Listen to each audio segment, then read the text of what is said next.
Popcorn Club numéro 13. Aujourd'hui, on vous parle des Gremlins.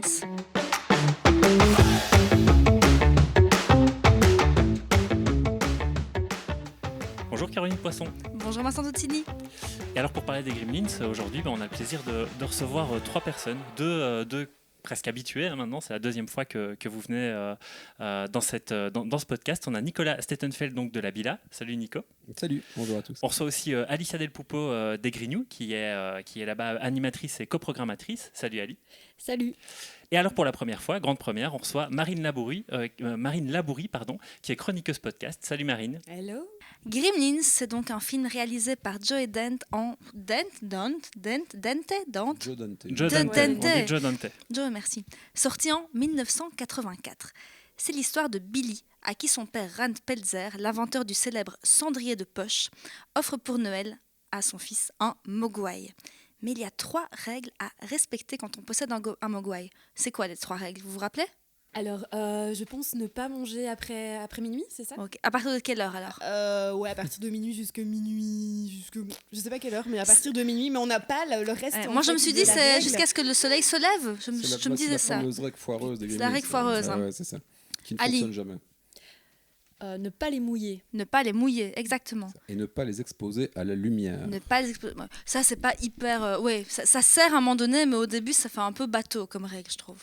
Oui, parce que les deux autres sont hyper logiques. Tout à fait, mais j'ai décidé qu'elles étaient absolument tout à fait logiques.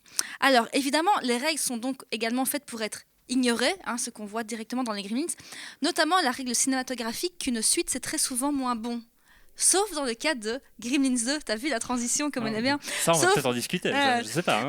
Oui, alors ça c'est mon avis, mais on en parlera ensemble. Mais sauf dans le cas de Gremlins 2, la nouvelle génération, qui a été réalisée également par Joe Dante et qui est sortie en 90, où Billy retrouve son mogwai dans un laboratoire de recherche génétique, ce qui va donner une nouvelle génération de Gremlins encore plus abominable. Mais tout d'abord, c'est quoi votre première expérience avec les Gremlins ? De quoi vous vous souvenez la première fois que vous avez découvert les Gremlins ? Qui se lance ? Ah, on sait pas là. Je veux bien. Vas-y Marine. Du coup, en fait, moi j'ai un rapport très bizarre avec les Gremlins parce que je l'ai vu super tôt. C'est ma grand-mère qui a trouvé que c'était une bonne idée de montrer ça à des gamins de 5 ans. Et donc je l'ai vu à plus ou moins 5 ans. Et franchement, au début, j'ai été vraiment traumatisée. Donc j'avais super peur. Pas de Gizmo qui était tout mignon, mais des espèces de grosses bestioles.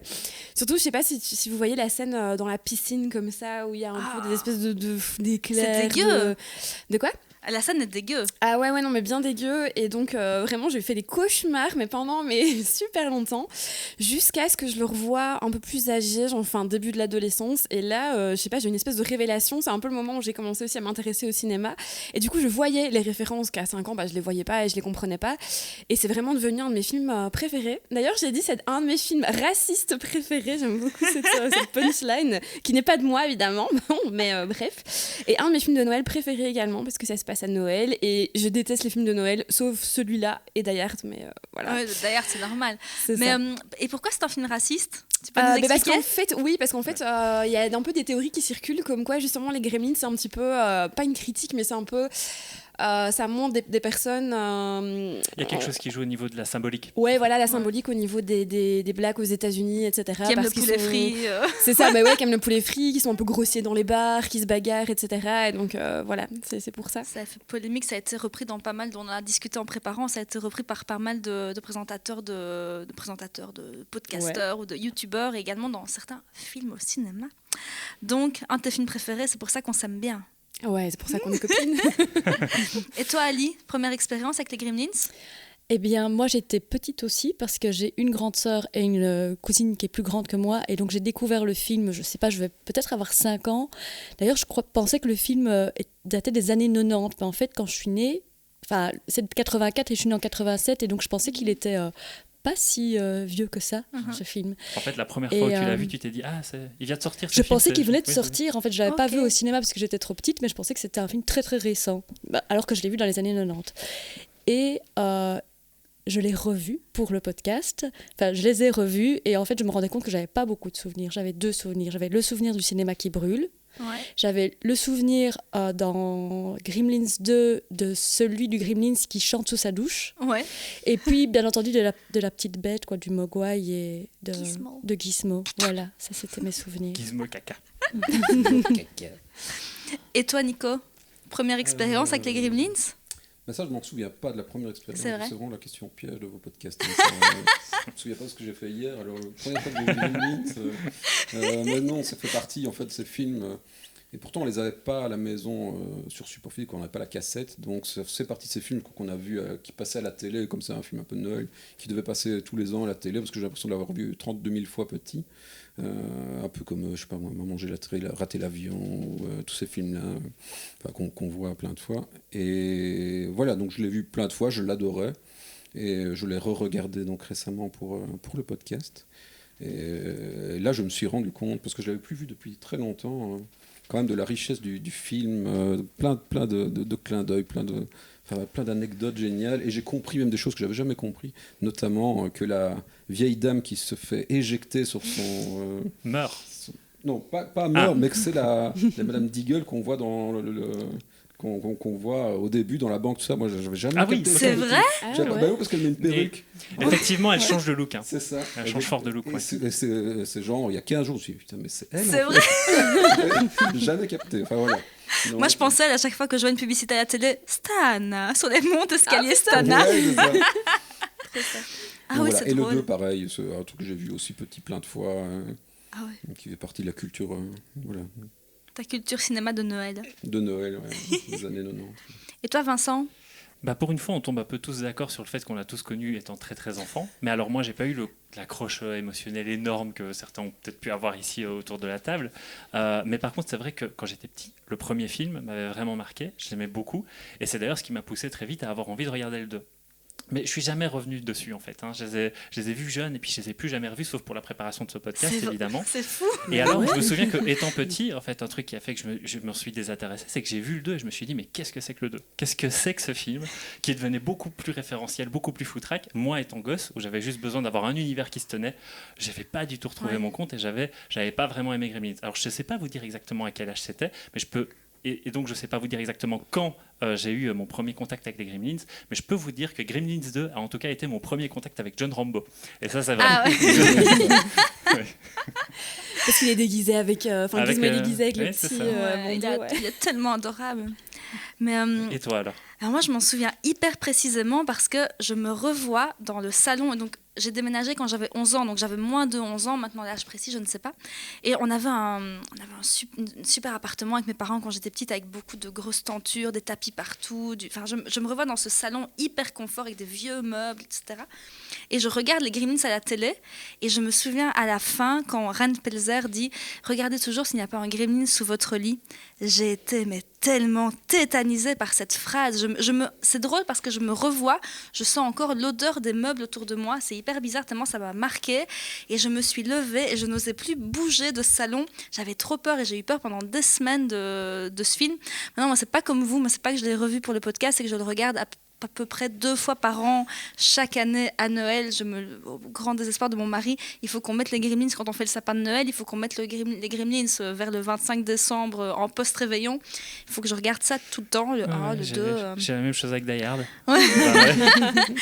Bah ouais. Moi, j'aime bien Die Hard, évidemment, sinon je pense que nous ne serions pas amis. Mais Gremlins, ça a quand même une place particulière dans mon cœur. On parle des Gremlins, mais les Gremlins, un Gremlin, qu'est-ce que c'est ?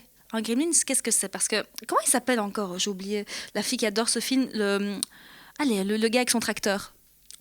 Aucune idée. La Gremlin ! Un Gremlin ! Oui, le vieux raciste. Monsieur Futterman. Monsieur Futterman. La fille qui dit que c'est son film préféré, qui a oublié le nom de Monsieur Futterman. C'est génial. Je suis pas très non du tout. Moi non plus. Moi, à part Gizmo. Non. Alors, Monsieur Futterman, il dit il y a des gremlins dans les montres, on en met dans les voitures, toutes ces voitures étrangères, etc. Mais un gremlin, dans le folklore chinois, donc un mogwai au départ, est un lutin malicieux, cherchant toujours à jouer de mauvais tours aux humains. Mais il n'existe aucune représentation visuelle du mogwai, et donc ça a été recréé pour le film, mais c'est vraiment dans le folklore chinois, mais sans imagerie. Mais pour vous, c'est quoi un gremlins ? Je pense que c'est plus connu dans la culture anglo-saxonne, hein, parce que si on regarde un peu l'origine du Gremlins, là, c'est une sorte de légende urbaine qui tournait chez les aviateurs anglais, c'est ça, qui donnait comme origine, on va dire, à toutes sortes d'avaries qu'ils avaient, comme raison la présence de petites têtes comme ça qui faisaient foirer tout, et qu'ils appelaient des Gremlins. Voilà. Et qu'après, effectivement, on retrouve dans des dessins animés, etc., qui ont été popularisés par Roald Dahl, etc. Mais c'est vrai que dans notre culture, nous, c'est pas super connu, et à part... Et dans un épisode de Twilight Zone aussi. C'est ça, parodié par les Simpsons. C'est ça, voilà. Mais il est très grand par contre, hein, c'est une C'est espèce un de... humain, en fait c'est vraiment un humain un déguisé avec un monstre. gros masque, quoi. Des gros yeux qui ressemblent pas du tout à un Mogwai. Non. Ouais, c'est ça. Hein. Parce que moi, C'est c'est un vraiment lutin. dans... S'il te plaît, Un Annie. lutin, non? Oui, c'est ça, en lutin malicieux. Absolument. Mais c'est vrai que moi, j'avais jamais. Quand j'ai re-regardé le film plus grand, comme tu disais, quand t'es enfant, il y a des trucs que tu vois pas. Quand j'ai regardé plus grand, j'avais Monsieur Futterman qui parlait des gremlins et je me disais, mais d'où est-ce qu'il connaît ce terme? Parce que pour moi, les gremlins, c'est le film. Ça n'existait pas en dehors du film. C'était vraiment pas une question que je me posais enfant. Et je me demandais si vous, il y avait un peu cette référence en dehors du film que vous aviez eu ou pas. Mais ouais, pas forcément. pas du tout. Non. Et en plus, le fait de l'avoir découvert jeune, un gremlin, pour moi, c'est... C'est un Mogwai, quoi. Oui, c'est Gizmo. C'est ça, ce n'est que lui. Oui. C'est d'office mignon. Mais ça peut devenir moche. Mais dans le premier scénario écrit, au départ, c'est Gizmo qui se transformait en méchant à la mèche. Ça a été finalement changé pour le scénario. Mais d'ailleurs, Vincent va un peu nous parler de l'origine du film et de qui se cache derrière les fameux Gremlins. Alors, donc, en fait, c'est intéressant donc qu'on aborde aussi vite Gremlins dans cette émission parce qu'on a commencé cette nouvelle saison avec les Goonies. Et évidemment, ce film-ci n'est pas très, très éloigné en fait, des Goonies. Pourquoi ? Parce qu'en fait, ça fait partie de cette énorme quantité de production Amblin qu'on a connue dans les années 80 qui finalement ont énormément structuré la façon qu'on a de visualiser cette époque-là, ou en tout cas cette époque cinématographique-là. Mais pour resituer, Amblin Entertainment, c'est la société qui a été fondée par Steven Spielberg avec Frank Marshall et Kathleen Kennedy au lendemain du succès d'E.T. C'était à peu près dans cette période-là, ou juste après Indiana Jones, je ne sais plus exactement le situer. Ça ne peut être qu'après E.T., puisque de toute façon, le logo, c'est l'image d'E.T. Et... évidemment, pour commencer à produire des films et tout, c'est pas simplement l'idée de produire ses propres films. À Spielberg, il veut créer une espèce d'identité à cette maison de production. Et donc, il va se mettre à démarcher des réalisateurs. Et notamment, l'un des premiers qui va démarcher, ça va être Joe Dante, dont il a vu Le Hurlement, qu'il a sorti, je crois, en 83, qui parle en fait de loup-garou. C'est vraiment une très belle qualité de maquillage, etc., des super effets spéciaux dans ce film. Et il va le démarcher pour venir réaliser un épisode de Twilight Zone. Son film à sketch, donc à quatre sketchs avec John Landis, avec Scorsese, et où lui-même réalisera un arc, et qui d'ailleurs, pour la petite anecdote, c'est George Miller, je crois. C'était George Miller, pardon, oui, c'est ça. Pardon. George Miller, et donc, pour la petite anecdote, dans l'arc de John Landis, il y a eu cette fameuse tragédie avec un acteur qui est mort et 2 jeunes enfants. Et alors, Joe Dante, il est impressionné par ce qu'il fait dans ce petit arc, et donc il va lui dire, viens, j'ai un film pour toi. C'est les Gremlins, et donc ça va donner, pas exactement au début, le film qu'on connaît, parce que voilà, je vais peut-être vous renvoyer la balle, mais si vous avez peut-être envie un peu de parler de Chris Columbus et de la façon dont il se positionnait au niveau de la création de juste avant, scénario. Peut-être que Spielberg a découvert Joe Dante pas avec Hurlement, mais avec Piranha. Exactement. Qui était déjà une sorte de parodie des Dents de la Tout Mer. à fait, effectivement, oui. Et pour l'anecdote, c'est Joe Dante qui explique ça, que quand Piranha devait sortir, il devait sortir en même temps que Les Dents de la Mer 2. Et les studios qui produisaient Les Dents de la Mer 2 a fait tout fait pour que Piranha ne sorte pas au même moment pour pas faire concurrence. Et c'est Spielberg lui-même qui a dit non, laissez sortir Piranha parce que j'ai trouvé ça super. C'est comment est-ce qu'il disait, c'est le Quel gentil monsieur. Ouais, c'est ça, c'est pas un pastiche, c'est pire que un ça. hommage. C'est la contrefaçon la plus réussie des Dents de la Mer. J'étais trop gentille avec hommage. Ouais, c'est ça. Et je pense aussi que de base, en fait, il pensait pas à Joe Dante. Je pense qu'il voulait de base de Tim Burton. Enfin, il les avait pensé à Tim Burton. Au départ, ils avaient pensé à Tim Burton. Mais pour son univers aussi un peu dark, etc., fantastique. Mais je sais plus pourquoi ça s'est pas fait. Je pense qu'il était pas dispo ou il y avait quelque chose. Enfin voilà, ça s'est pas mis en place. Il avait pas encore assez d'expérience, moi j'ai entendu. Oui, c'est ça. Il n'avait pas encore fait de long métrage, je pense. Et puis l'idée là de Spielberg à ce moment-là, c'était de produire du film d'horreur un peu de série B, pas cher. Et Joe Dante avait prouvé qu'il était tout à fait capable de faire ça, puisqu'il avait à peu près fait que ça jusque-là. C'est ça. Et Alors, avec beaucoup de succès, quoi. ce qui est un peu paradoxal, parce que là, en me replongeant un petit peu dans le contexte de création du film, je suis tombé sur beaucoup d'images, d'archives où on voit Spielberg qui n'annonce pas du tout un film d'horreur. Et là, on traduit Non, mais c'est lui qui voulait un film plus familial, Voilà. c'est lui qui n'a pas C'est mis ça. son aval ça. au Et le premier scénario. Et il le présente comme ça en disant, donc pour ce premier scénario, il faut peut-être resituer, quelqu'un a envie de situer, d'écrire un petit peu le premier script de Chris Columbus, qui n'était pas du tout ce qu'on connaît. Mais Voilà. j'ai pas exactement la ligne narrative, etc. Mais je sais que par exemple, il y avait vraiment, c'était beaucoup plus noir et beaucoup plus violent, et qu'il y avait notamment des personnages qui devaient mourir, Ouais. dont la mère, je pense. La que mère devait être mère, décapitée. Ouais, voilà la fameuse Et scène le de la chien aussi. cuisine qui est un Tout petit à peu fait. un peu déjà trashouille, etc. devait être encore pire, elle devait mourir. Le chien Le devait chien. être dévoré. C'est ça. Dévoré. Par Et- Gizmo, transformé en Gremlins. C'est ça, ouais, parce Et que normalement, il Gizmo était restait... méchant. Oui, c'est ça, il Ouais. devenait méchant. Et alors c'est marrant parce que cette histoire de script avorté de Gremlins, ça fait fort penser au script À préliminaire. Troll 2. Non, de la suite d'E.T. Parce ouais. qu'à un moment, il y avait Ah un oui, projet de suite d'E.T. mais qui était aussi beaucoup plus dark, où il y avait les E.T. qui revenaient pour faire la nique aux humains. Il y avait vraiment quelque C'est chose ça. comme ça. Et c'est marrant parce que j'ai l'impression que ça... Mais Joe ça- Dante a pensé aussi un peu les Gremlins comme une parodie d'E.T. aussi. Hein. Mhm. Comme il avait pensé Piranha comme une parodie des Dents de la Mer. Donc il y a une filiation. Mais justement, de base, Spielberg, il voulait pas réaliser un film aussi qui s'appelait Dark Skies avec des aliens justement qui débarquaient sur la Terre et qui faisaient un petit peu comme les Gremlins et qui voulaient foutre un peu la merde. Pour moi, c'est une des anecdotes sur lesquelles je suis tombée. Qui voulait Ça, je réaliser un savais film pas. comme ça, que ça s'est pas fait et que du coup, il s'est justement plutôt penché sur Gremlins. Mais que c'était un scénario pas totalement similaire, mais une idée C'est un ça. petit peu, Mhm. un Ok. peu identique.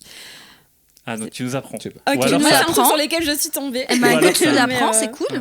Voilà. Mais ce qu'on veut dire par contre, c'est que la première version, si elle a été faite comme ça aurait été probablement assez nul comme film. Je veux dire, tout l'intérêt de Gremlins. Ça aurait fait Troll 2.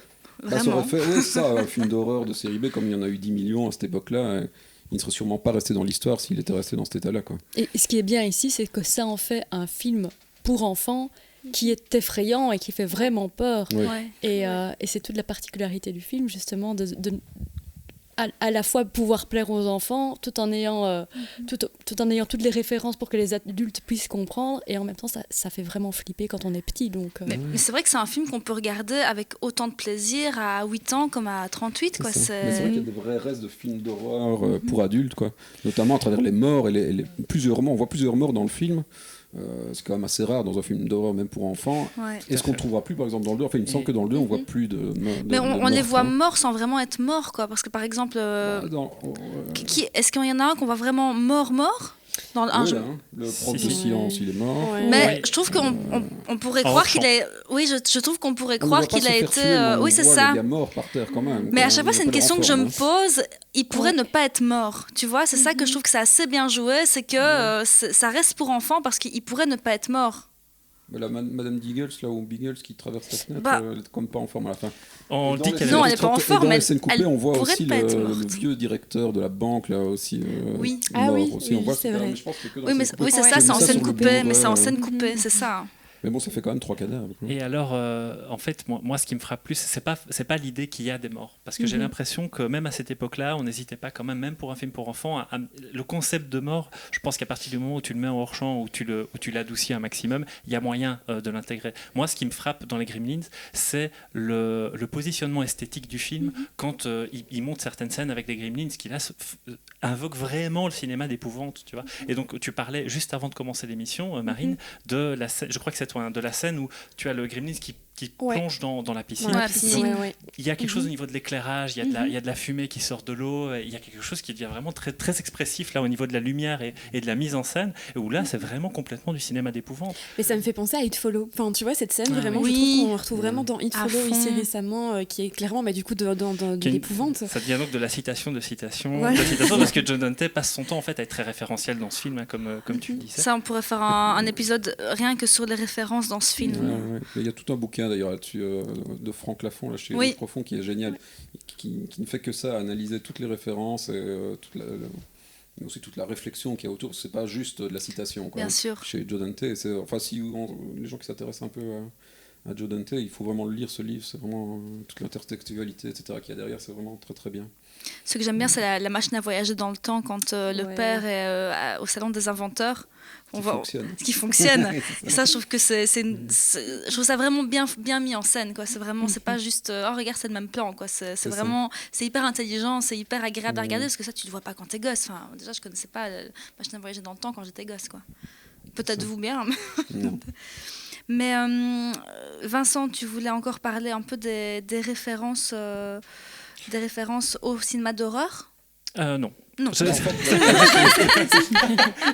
Toute la partie des œufs, de l'éclosion des œufs, de la mer, etc., du combat de la mer dans la cuisine, toute cette partie-là, elle est quasi 100% horrifique. Hein. Il y a très peu d'humour, même si graphiquement c'est fun et on se souvient tous sûrement de la scène de la mer dans la cuisine, mais on est vraiment le micro-ondes. Dans du film d'horreur pur. Quoi. Et alors c'est bien que tu le mentionnes parce qu'en fait je mettais en avant, donc, par rapport à la scène de la piscine, un travail sur l'éclairage et sur la mise en scène, sur l'ambiance, mais en réalité c'est aussi un film que je trouve très très gore et beaucoup trop pour un film pour enfants. Alors ok, c'est des gremlins qui se retrouvent dans des sales états, mais il y a quand même des choses qui sont très chambées et qui enfin, je repense par exemple à simplement la scène de fin, la toute scène de fin. Donc là, on spoil comme des cochons. Voilà, donc si vous n'avez pas encore vu Gremlins, arrêtez maintenant. Mais à la scène de fin, il reste un Gremlins qui est le leader. Mais qui n'a pas vu les Gremlins, sérieux, c'est pas possible. Qui est le leader et donc il se fait frapper par la lumière du jour et il se met à fondre. Et ça me fait penser. Ça me fait vraiment penser au positionnement de Spielberg à ce moment-là, qui savait qu'il créait du film pour gosses, mais qui pouvait être à certains moments sans concession sur des choses qu'il montrait. Et ça c'est typiquement le truc qui m'a fait penser au premier Indiana Jones. Avec le nazi qui fond à la fin. Voilà, c'est vrai, moi j'ai plutôt le rapport Roger Rabbit, mais c'est vrai que c'est plus... Mais c'est ça, un jeu fond, et aussi dans Aller avec la sorcière... le magicien d'Oz. Je pense que c'est un truc qui vient du magicien d'Oz où elle dit je fonds la sorcière. Qui est cité d'ailleurs dans le 2, il cite carrément le Gremlins qui font la phrase de la sorcière du magicien d'Oz. Et donc voilà, ce positionnement extrême, je le trouve beaucoup plus présent dans ces effets gore que peut-être dans le positionnement esthétique, même si le positionnement esthétique fait que ça reste quand même un cinéma d'épouvante pour moi. Là, à le revoir comme ça, je n'arrive pas à le voir autrement que comme une comédie, certes, mais vraiment horrifique, quoi. C'est vraiment horrifique. J'arrive pas à le voir comme un film pour enfants, vraiment pas du tout. Et par contre, je me demande, est-ce qu'il y a du sang? Parce que j'ai l'impression que justement, puisqu'ils sont, quand ils explosent ou quoi, c'est plutôt du verre ou, enfin, tu vois, une couleur, mais qui n'appelle pas le sang quand même. Pour les Gremlins, oui. Mais oui, voilà, mais pour rester quand même dans quelque chose qui est pas trop sanglant et pas trop dégueu, enfin c'est pas dégueu, mais voilà. Qui peut quand même être regardable par un certain public. Oui, c'est pour ça que je dis que les morts, pour moi, ne sont pas ouvertement morts.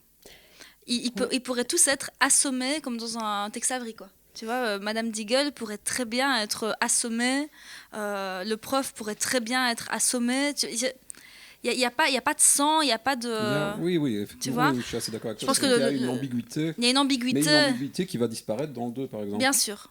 C'est ça. Et il y a aussi quelque chose de très glauque, je pense, qui est au-delà de ce qu'on peut voir sur l'écran. Mais par exemple, la copine de Billy qui a dont le père est mort dans la cheminée alors qu'il voulait se faire passer pour le Père Noël, et elle est assez glauque en fait, son personnage. À chaque fois qu'elle parle, elle est très gentille, mais elle dit des trucs très tristes et très déprimants. Oui, elle se parodiée par elle-même, quoi. Dans le 2, on en parlera après. Oui, c'est ça, parce que le 2 n'est qu'une grosse parodie. Et ça se passe à Noël, et puis elle parle de suicide, et c'est vrai qu'elle est toujours entre... Mais c'est une scène vraiment très très importante. D'ailleurs pour Joe Dante, parce qu'il l'explique bien en plusieurs interviews que c'est une scène que tout le monde a voulu qu'on coupe. Et les producteurs apparemment ont vraiment foutu la pression, mais jusqu'à la dernière seconde pour qu'on la coupe. Et lui était vraiment très très attaché à cette scène, a fait le forcing et a demandé d'ailleurs à Spielberg de faire l'entremise pour maintenir cette scène-là, une scène qu'il n'appréciait pas non plus spécialement. Et si on réfléchit bien, et Joe Dante l'explique lui-même, l'importance de cette scène-là, c'est la clé pour comprendre le film Gremlins. C'est une scène, parce que Joe Dante, ce qu'il adore, c'est justement que le spectateur soit un peu mal à l'aise devant les films en disant qu'est-ce que je regarde, c'est comique, c'est violent, c'est tragique, et voilà, c'est ça qu'il a, et c'est un peu la clé de Gremlins, et c'est parce que le discours de Kate à ce moment-là est à la fois complètement pathétique et parfaitement ridicule, parce que la mort du père, c'est vraiment, il a glissé, il est tombé dans la cheminée, il s'est cassé la tronche, et il le retrouvait 10 jours plus tard. Donc c'est vraiment, la mort est ridicule, mais elle l'explique d'une manière complètement tragique.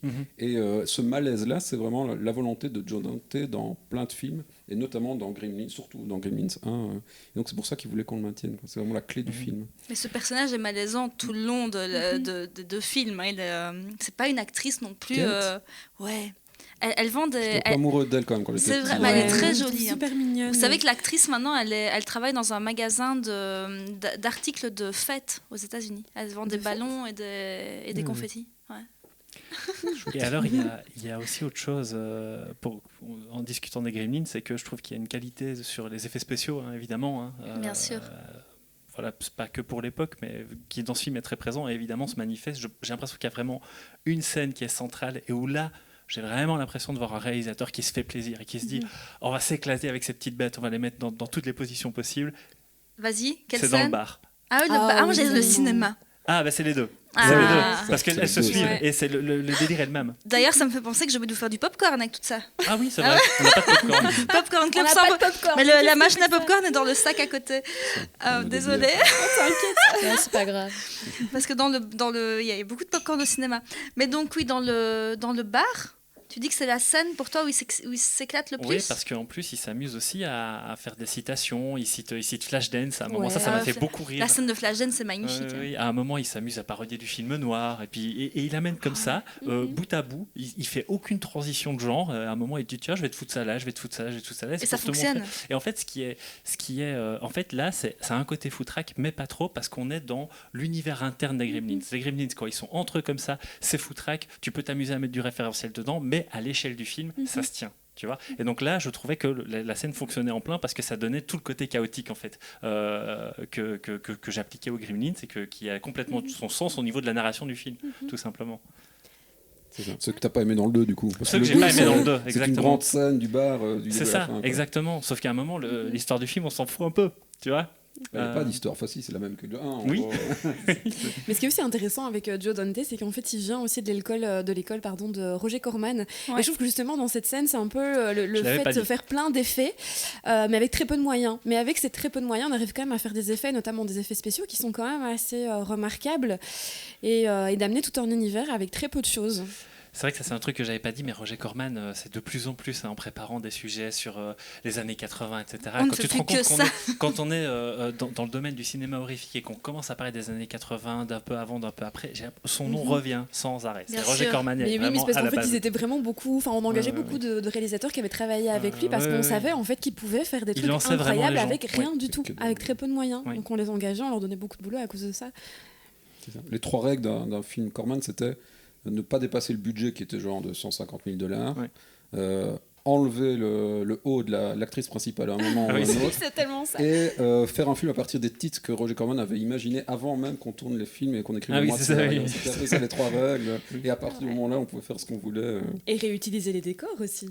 Ah, mais on fait Non, oui, il vraiment ce qu'on réutilisait. voulait. Mais Et d'ailleurs, ouais. bah justement, le décor de la Retour ville, vers le futur. c'est pas la. Oui, voilà. C'est le même décor que de dans Retour vers le futur, ouais, c'est tout à fait le même. Ouais, ouais. Ouais, ouais.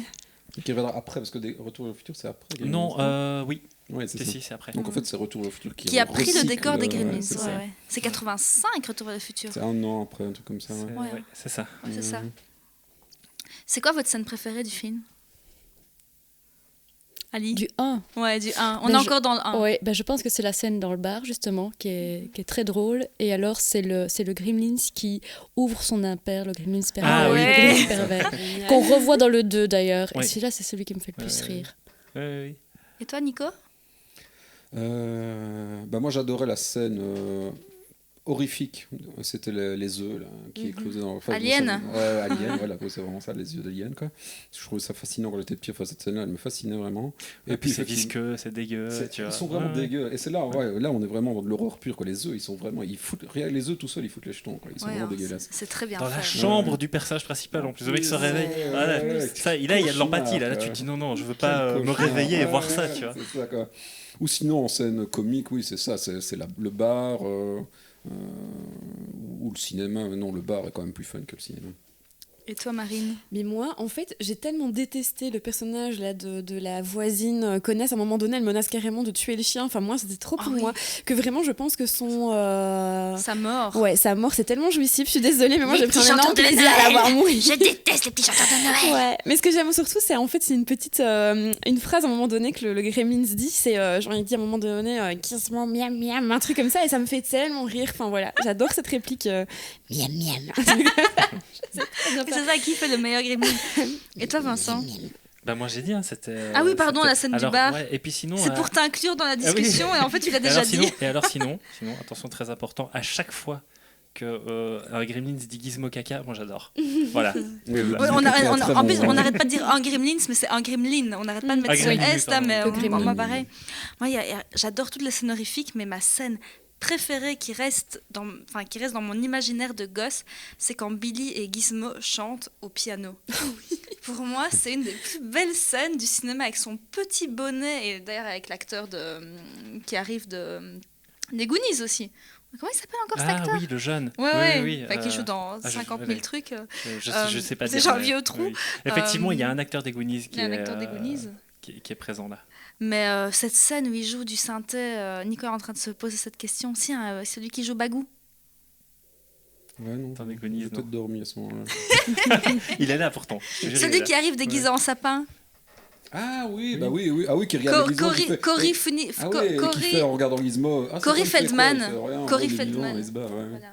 Oui, Ah oui, le gamin, oui, le plus jeune. Ouais. il est terrible. Mais cette scène de piano, je la trouve magique, quoi.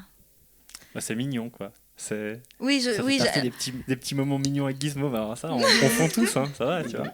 Qui permettent de vendre après des petites peluches. Ah Gizmo. oui. mais ça marche très très bien. Écoute, hein, moi j'ai tout avec Gizmo. Mais on parle du 1, mais on n'arrête pas de parler du 2 aussi, parce que je sens qu'on a envie d'en discuter tous ensemble, du 2. Mais ce qu'il y a, c'est que de toute façon, on va parler du 2, on va revenir sur le 1 parce qu'il mérite d'être comparé. Hein. C'est ça, on va jouer à la comparaison, mais déjà, est-ce que la suite dépasse le premier? D'abord, situons. Ouais, Marine a déjà une réponse, oui, mais on va d'abord situer Gremlins 2. Donc, Gremlins 1, c'est un énorme succès, donc Warner Bros. Veut une suite et veut Joe et Dante. Putain, j'arrive vraiment C'est pas Joe à prendre- Dante. tu Joe vois. Dante, pourquoi? Joe En fait, c'est parce que Dante, je dis Joe, c'est pour ça que Joe j'arrive. Dante. Joe Dante, voilà, Joe Dante. Joe Dante, au départ, il refuse de faire une suite parce que pour lui, il y a une vraie fin à Gremlins. Et il se dit, mais non, moi, j'ai pas envie de faire une suite. Le studio va donc développer la suite avec une autre équipe. Ils ont pensé un scénario à Las Vegas, ils ont pensé un scénario sur Mars, ils sont un peu lâchés. Mais finalement, ils redemandent à Joe Dante qui va accepter, mais avec la liberté créative exponentielle, et il veut un budget x3. Il veut énormément de sous pour réaliser sa suite, et il le présente comme l'un des films de studio les plus non conventionnels de l'histoire.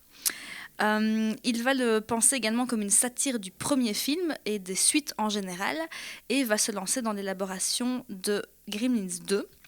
Le scénariste Charlie Haas a l'idée de délocaliser l'histoire à New York, mais au départ le studio est un peu effrayé, il se dit putain, si on tourne à New York, Bloquer les rues. ça va être galère quoi.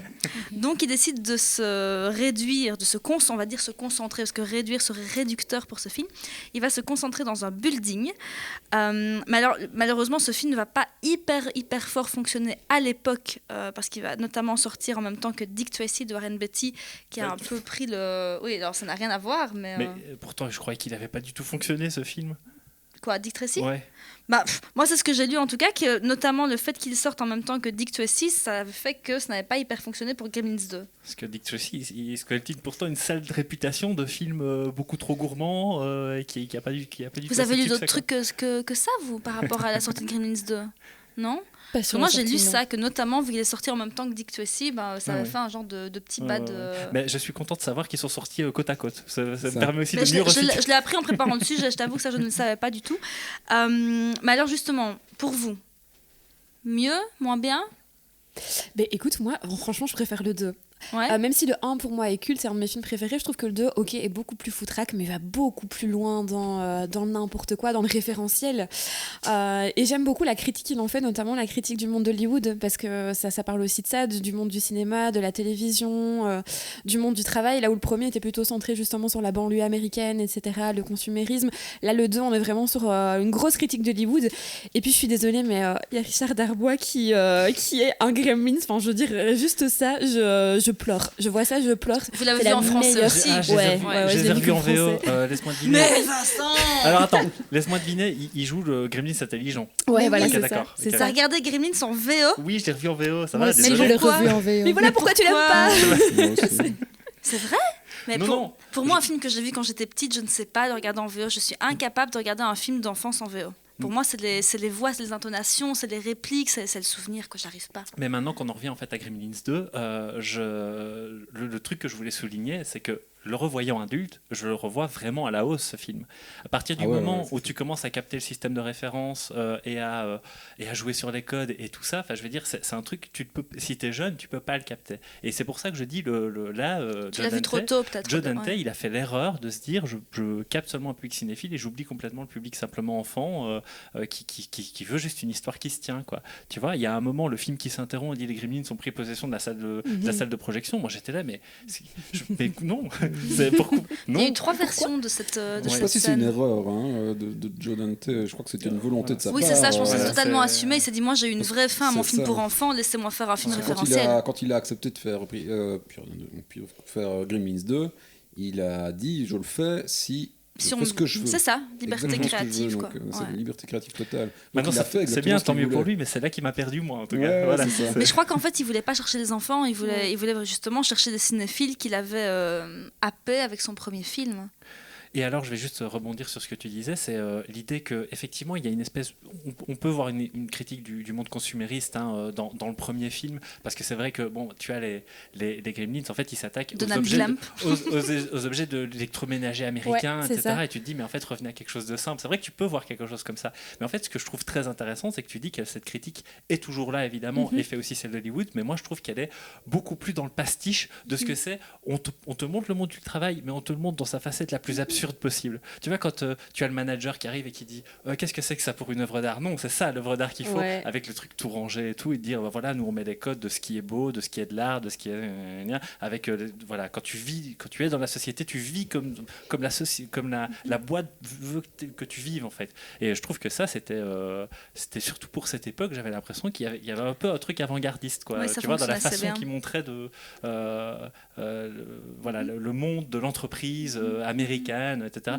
Ce qui malheureusement n'est pas prolongé jusqu'au bout, parce que je trouve qu'il s'arrête un peu trop tôt, et j'aurais bien voulu que le PDG soit encore plus caricatural, parce qu'il est caricatural mais sympathique. Oui, et ça, c'est un truc qui me gêne. Il a dit lui-même, il a dit ma caricature de Donald Trump est bien plus sympathique que l'original. Mais oui. Ça, c'est la grande différence par rapport au 1, où l'antagoniste effectivement est très sympa dans le 2 au final. Oui, c'est ça. Ce qui n'est pas le cas dans le 1 avec Madame Beagle, etc.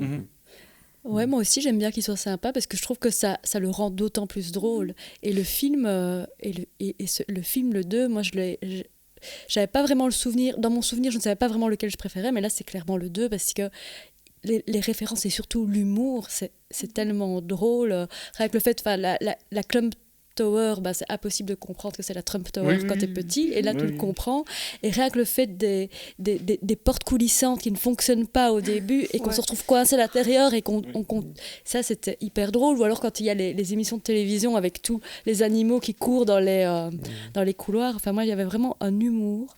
Peut-être tu parlais de pastiche, mais que je trouve hilarant, en fait. En fait, c'est vraiment c'est Gremlins 1, mais avec le curseur poussé à fond de train, quoi. Mais il se moque de lui-même aussi, parce qu'il y a le critique de cinéma Léonard Maltin qui avait fait une sale critique du 1, qui est carrément interviewé dans le 2, dire non, c'est vraiment de la merde. Et il se fait choper par les Gremlins. C'est génial, parce que le mec ait accepté de jouer dans le 2, moi je trouve ça génial. J'ai l'impression qu'il a vraiment pu se lâcher à fond. Alors est-ce qu'il a dû lui graisser la patte à crever pour l'avoir dans son film? J'en sais rien, mais tu te dis c'est cool, quoi, autant de la part du réal que de la part du critique d'être dans ça permet d'exorciser cette séquence. Ouais, je trouve ça assez malin.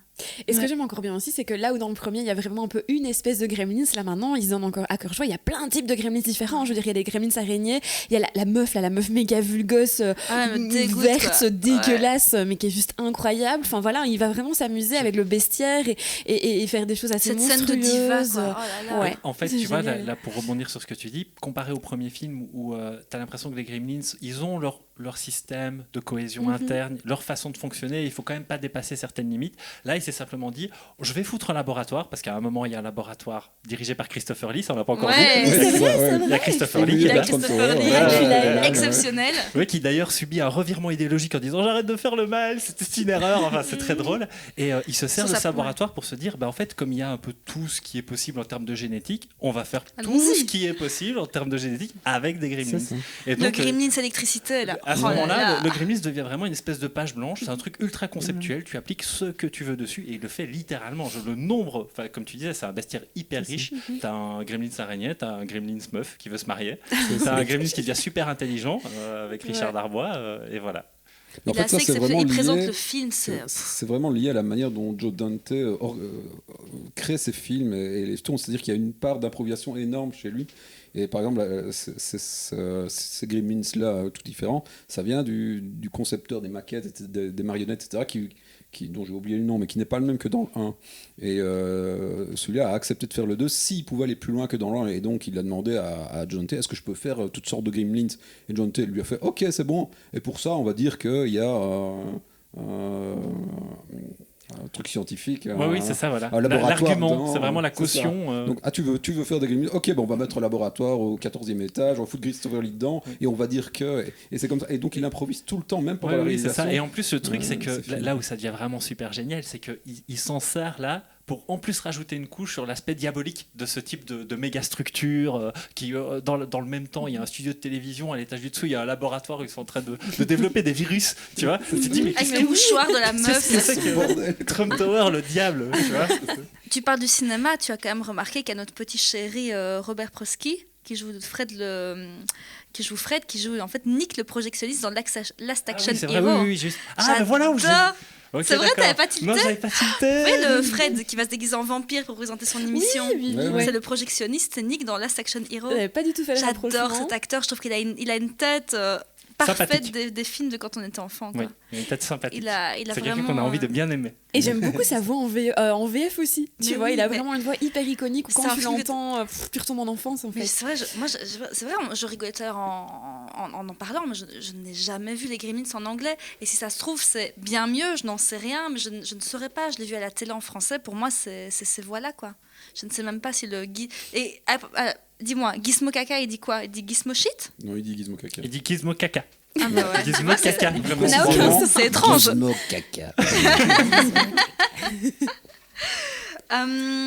Mais toi, Vincent, donc maintenant, quand tu étais petit, non, maintenant préféré, quoi. Ouais, c'est ça, parce qu'en fait, il a un côté trop foutraque. C'est aussi ça. Tu vois, il y a un côté. Le référentiel, à la limite, je veux bien. Je crois qu'en tant qu'enfant, tu peux quand même l'aimer. Mais le problème, c'est que là, c'est trop riche. Le film est trop riche, en fait. Non, je suis d'accord avec toi, j'ai la même position aussi. Ouais. Et alors, voilà, une scène, par exemple, comme. Alors, on m'a dit qu'apparemment, selon le système d'exploitation, c'était pas la même scène, mais la scène avec Hulk Hogan qui est obligé Oui, c'est ça. de déchirer son t-shirt pour dire non, maintenant remettez le film, les Gremlins. Oui, c'est ça, il y a Voilà. trois versions différentes Voilà. de cette scène. Alors autant cette Trois, scène, c'est vrai je l'adore en la revoyant. C'est typiquement le genre de scène sur lequel je m'arrête en me disant ah oui, c'est vraiment rigolo parce que c'est très logique, c'est très logique dans tout le système référentiel de Joe Dante, c'est très logique d'avoir ça, tu vois. C'est ça. Mais effectivement, là, quand j'étais petit, c'est pas possible. Ça, j'ai fait un rejet complet, quoi. Hein. Complet. Ouais. Donc Gremlins 1, c'est bien. Gremlins 2, C'est bien. c'est C'est très mieux. très bien. C'est mieux, ouais, ça rime en plus. Gremlins 3, Vincent? Bah, Gremlins 3, enfin là, j'ai pas grand chose à en dire, mais effectivement, il y a ces rumeurs de Gremlins 3 va se faire tout le temps, ça revient un petit peu d'année en année. Et effectivement, il y a eu au fur et à mesure d'interviews avec Chris Columbus notamment, qui disait qu'il avait planché, qu'il avait écrit des traitements d'un éventuel Gremlins 3. Là, on en parle aussi récemment parce qu'il y a une série HBO qui est en préparation et qui va arriver bientôt sur nos écrans si ce n'est pas déjà le cas.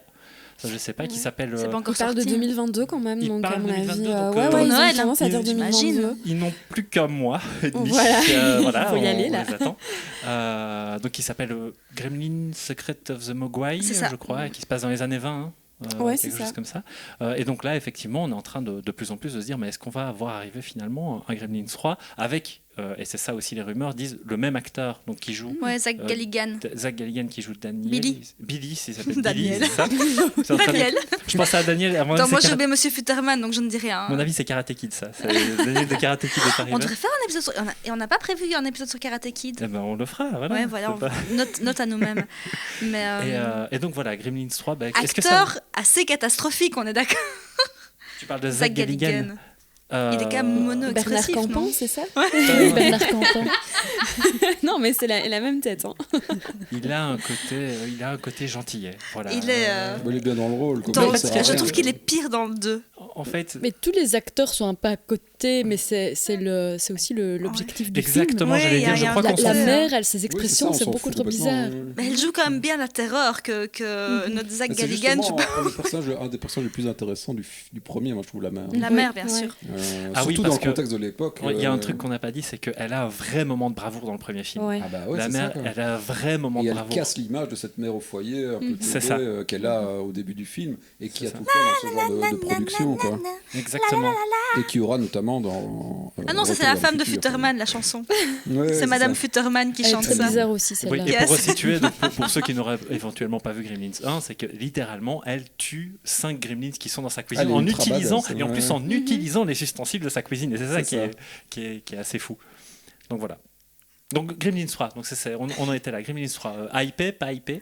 Ben, en fait, oui et non d'un côté. Pour le moment, justement, il y a beaucoup cette tendance à revenir au cinéma des années 80 et à refaire des suites, des reboots, etc. Donc ça pourrait avoir du sens dans ce côté un peu nostalgique. Maintenant, moi, je suis pas hyper fan de cette vague de nostalgie. Je pense que ça donne le pire comme le meilleur. Enfin, le pire, c'est clairement la saga Star Wars. Je suis désolée, mais j'aime pas Ouais. du tout la Non, Ne on t'excuse pas. Et le Parlons-en. meilleur comme Mad Max, le dernier Fury Road. Et donc, ça dépend qui est aux manettes, ça dépend du pourquoi, ça dépend... Chucky, le nouveau Chucky. Ouais, voilà, tu vois, typiquement... Maintenant, ça pourrait avoir du sens, mais encore une fois, il faut que ce soit fait par les bonnes personnes et pour les bonnes raisons. Si un Joe Dante, Jurassic World. si un, Oui, voilà, typiquement. si un Joe Dante demain vient et fait j'en refais un Gremlins 3, tu dis oui. Mais ça dépend, ces derniers films à Joe Dante étaient pas terribles quand même, je suis désolée, donc à voir. Franchement, j'irai le voir, hein. Clairement, j'irai le voir, je serai la première dans la salle de cinéma, mais On J'aurais était là quelques pour frayeurs. le dernier Jurassic World, donc oui, on n'est plus à ça près, tu vois. Si on se tapait le dernier Jurassic World, on C'est se ça. tapera bien un nouveau Gremlins. Hein. c'est ça. Et alors donc, oui, moi je trouve qu'il y a un tel plaisir quand on voit les films Gremlins du côté vintage aussi et du fait que c'était un cinéma des années 90 et donc au niveau technique on n'en était pas encore à ce qu'on en est aujourd'hui, donc le côté un peu bricolé des marionnettes, je trouve que il y a un petit côté authentique qui nous rappelle à notre enfance, et donc du coup aujourd'hui avec les techniques d'aujourd'hui j'ai l'impression que ça perdrait un peu de l'âme en fait qu'on peut retrouver dans les Gremlins. C'est des souvenirs que, en tout cas pour moi, j'ai l'impression qu'il y a quelque chose qui ne passerait pas, ou en tout cas qui n'arriverait pas à traverser l'époque, quoi. Bah oui, c'est vrai que tu les sens quand même très ancrés dans les années 80 quand tu regardes ces films-là. Mais dans le 2, la scène où Gizmo danse, elle est faite en image de synthèse. Là, c'est la seule qui me choque, moi. Mais Non. quand Gizmo sort de sa petite boîte et qu'il fait une petite danse, là. Non, elle est faite sur fond, elle est faite genre sur fond vert et puis un réincrusté. Il Ah n'y a ouais, pas ça- d'image de synthèse à ce moment-là. Il n'y a rien du tout, hein. Je pense pas, non. Oui, même c'est pas ça, dans le- c'est pas l'image de synthèse. Hein. Non. J'aurais peut-être dit à la limite, mais c'est vrai que si tu Parce regardes qu'on voit- le film L'incrustation, parce rapidement- qu'on voit bien, on a l'impression qu'il flotte un peu. C'est ça, parce sur que le sol, dans quand le 1, on voit quasi jamais ses pieds. Bah jamais. Tu vois. C'était pas prévu. Et ça, c'est vrai Oui, qu'ils et ont parlé. Pardon, vas-y. Et c'est parce que aussi, enfin ça c'est un truc que j'ai entendu, que la marionnette était trop petite, donc on ne savait pas la mettre sur ses pieds. C'est pour ça qu'il se déplace dans une petite voiture à la c'est fin, ça. et qu'il est tout le temps porté par C'est Billy. C'est ça, que Mhm. dans En le fait, 2, on c'est le voit lié, sur encore ses une fois, pieds. c'est ça, à la réalisation foot track de Joe Dante. Comme Gizmo devait se transformer après 10 minutes normalement en Gremlins, ils n'avaient pas prévu une super marionnette pour Gizmo. Et puis c'est Spielberg qui a insisté parce qu'il s'est dit le mec Faut a vendre des sens- plus. Non, il je a vois. quel sens du Ouais. commerce, Ouais, c'est ça. ouais, Il est bah trop oui. mignon, il faut qu'il soit au centre, donc ils l'ont gardé jusqu'au bout. Mais en fait, Gizmo, il avait un Gizmo sous sa forme de Mogwai. Il avait un rôle de 10 minutes, il disparaissait, donc ils ne se sont pas fait chier à faire une super marionnette. Et quand ils ont dû changer, ils n'ont pas su refaire la marionnette, elle n'était pas adaptée. Et c'est effectivement pour ça qu'on ne voit jamais ses pieds, quoi. Ce qu'ils ont pu faire après, alors dans le 2 et l'animer différemment. Ouais. Oui. Et pour ce Gremlins. Gremlins 3 alors Ça te botte? Bah moi j'ai envie de dire qu'il existe déjà Gremlins 3. On a parlé souvent de Small Soldier qui était sa suite comme un Ouais, Gremlins 3. Moi ouais, je trouve tout à pas fait. que c'est spécialement une suite, en tout cas pas dans l'esprit de Joe Dante, mais si vous voulez voir un Gremlins 3, il faut regarder, je sais pas si vous l'avez vu, mais c'est les Looney Tunes Passe à l'action qui sont aussi réalisés Oui, par par Joe Joe Dante, un film d'ailleurs qu'il déteste. Oui, Que moi j'ai aussi. Ah non, moi Ouais, j'ai trouvé c'est ça vrai. génialissime. Et c'est vraiment typiquement dans l'esprit de Gremlins. Et c'est encore plus barré. Pour moi, les Looney Tunes Passe à l'action, c'est vraiment le Gremlins 3 qui n'existe pas, quoi, parce que c'est le même esprit footrax, autoréférentiel, avec encore plus de références à l'histoire du cinéma. Ça part complètement en cacahuète, mais en 4 secondes. Et pareil, ça joue sur cette idée qu'on n'est que en face du cinéma, parce que Joe Dante il fait quand même ça tout le temps, à l'inverse de Spielberg, à l'inverse de la mouvance du cinéma, c'est qu'il n'arrête pas de vous dire on est devant du cinéma, et c'est ça la scène que tu n'as pas aimée dans le 2. Hein, c'est le rappel, on est devant du cinéma, on fait un peu ce qu'on veut. Et les Looney Tunes, c'est vraiment ça, mais du début à la fin. D'ailleurs, à la fin, si vous l'avez vu, on apprend que tout ce qu'on avait vu était un film des Looney Tunes, quoi. Donc ça, pour moi, c'est vraiment... c'est l'esprit des Gremlins 3. Mais si on doit faire un Gremlins 3, ça ne peut être que, vu le rapport entre les deux, une surenchère par rapport encore aux deux. Ouais. Et dans les Looney Tunes, on l'a, et sans passer par des Toons, qui est finalement la référence première des Gremlins, je vois pas comment on peut faire un truc encore plus barré. Et d'autant plus que des films qui passent notre temps à nous faire des coups à nous mettre des coups de coude dans les côtes, on n'a plus que ça. On en a beaucoup maintenant, parce que t'as l'impression que ça surcharge énormément la culture populaire, et tu te demandes quelle serait la spécificité de Gremlins 3. Enfin justement, parce qu'à l'époque, Gremlins, c'était vraiment spécifique. Et là, maintenant, on se dirait juste, c'est qu'un film de plus qui fait la même chose. On a Deadpool à côté. Enfin, je veux dire, tu vois, j'ai l'impression qu'on peut être dans le même type de positionnement, quoi.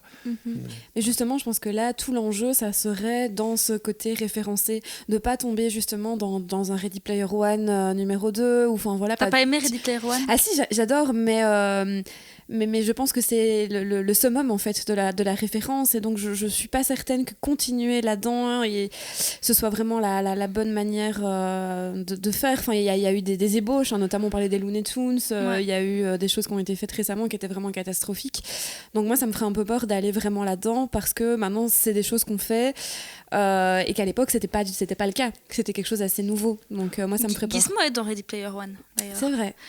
Ou alors je l'ai vu 4 fois, j'arrive toujours pas à savoir si je l'ai aimé ou pas. C'est hyper bizarre, c'est hyper rare les films. Ready Player One. J'ai pas aimé du tout. Je n'arrive pas à me. C'est hyper. J'ai vu 4 fois, je ne sais toujours pas dire si j'aime ou si j'aime pas. Arrête alors, laisse tomber. Arrête d'essayer. J'ai vu 2 fois la même journée pour le présenter d'ailleurs au Grignou, mais je me pose vraiment question sur cette ultra référence. Enfin, c'est pas le sujet ici, mais vu que les Goonies ont s'était étalés, je m'étale aussi ici. Ah oui, mais non, c'est vrai on aime bien s'étaler ici. Voilà, c'est comme ça. Non, c'est pour en revenir à Gremlins 3, en fait. Ah bon. Ouais. Mais en fait, c'est l'idée, c'est que s'il fallait le traiter, ce qui pourrait être intéressant, c'est d'en faire un truc purement horrifique à ce moment-là. Tu dis, on arrête le côté référentiel, on arrête la comédie, et on va sur un vrai truc horrifique où on tue les enfants. Je sais que t'aimes bien ça. J'aime beaucoup ça. On tue les enfants et on a vraiment un truc très horrifique avec les Gremlins, quoi. Voilà.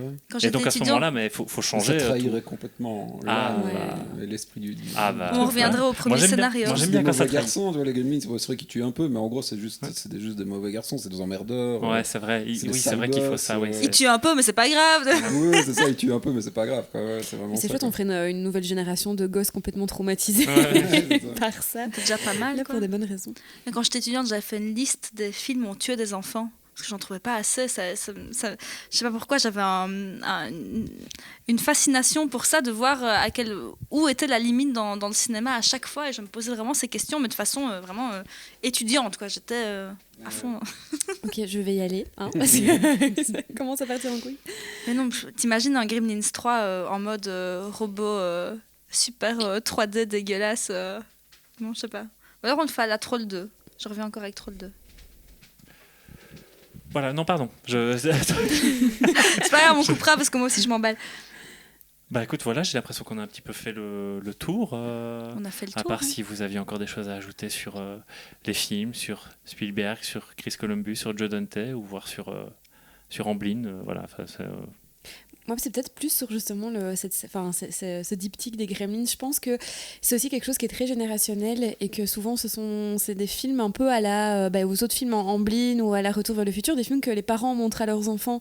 Et je trouve que ça, c'est un côté assez beau de transmission, justement. Et moi, c'est typiquement le genre de film que j'aurais envie de montrer à mes enfants plus tard. Et voilà, j'aime bien ce côté transmission. Ça dépend à quel âge, mais... Pas à 5 ans, mais 8 ans, c'est bien. Ouais. Donc voilà, plus cet aspect-là que je trouve mignon. Mais je me demande toujours, parce que Nico, t'es le seul ici qui a des enfants. Un enfant ? Deux enfants ? Une enfant. Une petite fille, 4 ans. Ouais, 4 ans, c'est encore un peu tôt, parce que je me demande toujours... J'ai commencé à lui montrer Small Soldier, après 10 minutes, elle a fait, en gros, qu'est-ce que c'est que cette merde ? Du coup, on a arrêté, on a regardé je sais plus quoi, Peter Pan. Ah non. Oh mais je me demande parfois tous ces films qui nous ont bercés, Retour vers le futur, comme tu dis, Gremlins, les Goonies ou quoi, des gamins de 8-9 ans maintenant, ils voient ça. est-ce qu'ils se disent ah c'est génial, est-ce que c'est quoi, est-ce qu'ils se disent que ça a mal vieilli? Là, je me pose souvent la question parce que nous on les voit avec nos yeux d'enfant, mais tous ces films qui pour nous sont phénoménaux par rapport, on a toujours l'impression que c'était mieux avant, mais est-ce que des gamins de 8-9 ans maintenant vont pas se dire mais c'est super vieux ton truc, ça ressemble à rien? C'est ça. Bah, il faut essayer de distinguer en fait ce qui est la part de nostalgie et la part de vraiment de la valeur du film, quoi. Je pense que Gremlins c'est un film intemporel qui pourrait tout à fait plaire encore aujourd'hui, pas sur les aspects techniques, effectivement il y a des choses qui ont un peu vieilli, mais globalement Mais ça va encore, hein, il n'a pas trop vieilli. Mais je crois que c'est un film dans lequel on peut projeter encore aujourd'hui pas mal de sens, et qui fait qu'il vieillit bien.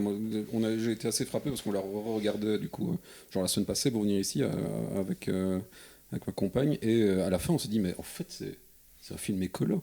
Oui, carrément, hein, carrément, ouais, tout à fait. Qu'on n'avait jamais vu, mais à la fin, la tirade du vieux chinois quand il vient, et en gros il leur dit vous faites avec les Gremlins ce que vous faites avec la nature, Ouais. vous êtes immature, vous savez pas gérer, tout ce que vous prenez vous détruisez, et il reprend le Gremlins et dit et vous êtes trop jeune pour faire ça, vous êtes encore limite une espèce trop jeune pour pouvoir gérer ça, quoi. Et donc en fait les Gremlins c'est aussi parce qu'on a parlé voilà, du racisme comme ça, lequel je suis pas du tout. Mais en fait, je pense c'est que des adolescents. je pense que le génie du mais- film, c'est que tu peux appliquer plein d'images différentes Voilà, en fait c'est sur les ça. Gremlins. Et c'est ce qui fait en général que les œuvres deviennent intemporelles, c'est qu'on peut projeter au fil du temps différentes thématiques et différentes analyses qui ne vieillissent pas. Donc pour moi, Gremlins, ça fonctionnera encore longtemps. Tu le montreras dans combien de temps à ta fille? C'est vite parce qu'elle adore les monstres. Ah, Donc, quand elle veut des Barbie, mais elle veut que les méchants. Elle voulait Cruella, elle est passée en Barbie. Elle Ça- veut pas une Barbie. elle voulait existe Cruella en Barbie? Ouais. Ah. Ouais, très bien. Mais merci beaucoup pour ce chouette épisode. Sauf si vous avez encore un truc à dire. Non. Mais alors Voilà. je réitère, mais merci beaucoup pour ce chouette épisode.